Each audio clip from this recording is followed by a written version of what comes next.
Hello guys, welcome to Tech Tricks tutorial. In today's video, I will show you how to add Midjourney to your Discord server for free. Start by opening a web browser and typing discord.gg/midjourney in the address bar. Press enter and it will open the Discord app. If you don't have the Discord app installed, make sure to download it first. Once the app opens, click the blue Join Midjourney button.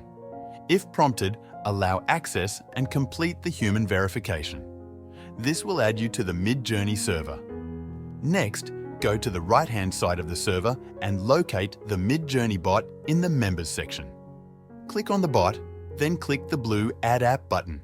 Another window will open. Here, click on Add to Server, then select the server you want to add the bot to from the drop-down list, click Continue, and then click Authorize.